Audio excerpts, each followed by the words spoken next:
কেমন আছেন সবাই? আমার আরও একটি নতুন ব্লগে আপনাদের স্বাগত। যে সকালে স্নান পুজো টিফিন করে আমি তো বেরিয়ে পড়লাম কেকের ক্লাসে।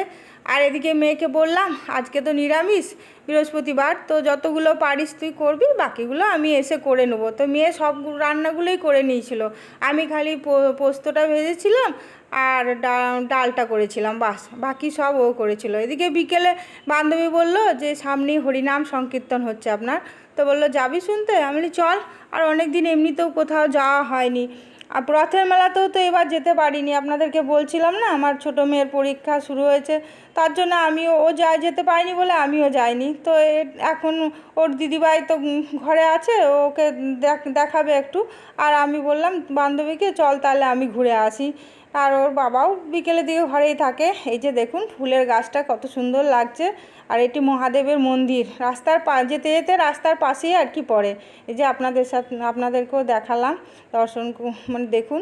আর এই যে যাচ্ছি, পৌঁছে গেছি, আর একটুখানি আছে। এই যে কত বড় গেট করেছে দেখছেন, কত সুন্দর লাইট দিয়ে সাজিয়েছে। বাড়ির থেকে শুনতে এত সুন্দর লাগছে যে কী বলবো।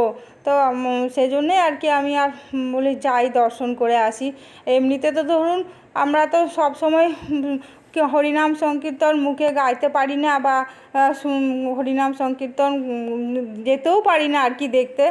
তা আমি সন্ধ্যের সময় কি করি জানেন তো, যখন বাড়িতে সন্ধ্যাবাতি দিই আমি হরে কৃষ্ণ মানে গান করতে করতেই ধূপ দেখাই, প্রত্যেকটা ঘরে ধূপ দেখাই হরে কৃষ্ণ গান করতে করতে।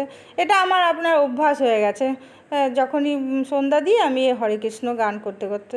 তা যাই হোক, দেখুন কত ভক্ত সব বসে আছে। আর এই যে রাধা গোবিন্দ, গৌর নিতাই গৌর সব মূর্তি এই যে সামনে আছে, ফুল দিয়েও খুব সুন্দর সাজিয়েছে, খুব ভাল লাগছিল। রাত্রে তো বলে আরও ভিড় হবে।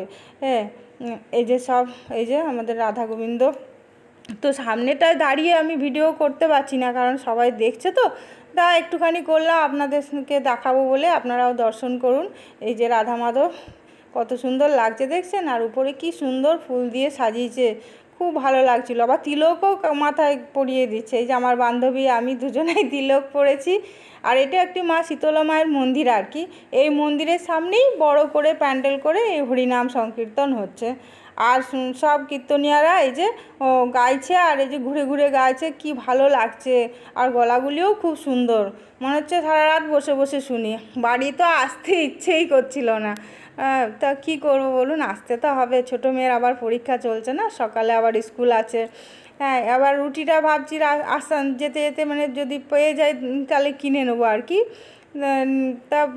তাহলে আর বাড়িতে যে আমাকে আর করতে হবে না, আর মেয়েদেরও তো খিদে পেয়ে যাবে। হ্যাঁ, তো সেই জন্য একটুখানি বসলাম আর কি, যে একটু শুনি তারপরে যাব আর কি। মানে অতটা চাপ ছিল না যে রুটিটা পেয়ে গেলে নিয়ে নেবো, এরকম একটা মনে মনে মানে সিদ্ধান্ত করেই নিয়েছিলাম। আর রুটি না পেলে তখন আবার বাড়িতে যে করতে হবে, সেটা একটা টেনশন হচ্ছিল আমার। হ্যাঁ, তো বান্ধবীকে বললাম যে চল দেখি, যদি না পাই তাহলে আবার বাড়িতে যেয়ে আমাকে খাবার বানাতে হবে। হ্যাঁ, কারণ মেয়েদেরও তো ধরুন খিদে পেয়েছে, আমি সেই সন্ধ্যের সময় এসছি, তাই না? তো যাক, রুটি তড়কা আমি পেয়ে গেছিলাম, আর বাড়িতে তো মিষ্টি ছিলই। তা ব্লগটি কেমন লাগলো অবশ্যই কমেন্ট করে জানাবেন, আর লাইক শেয়ার সাবস্ক্রাইব অবশ্যই করবেন। টাটা।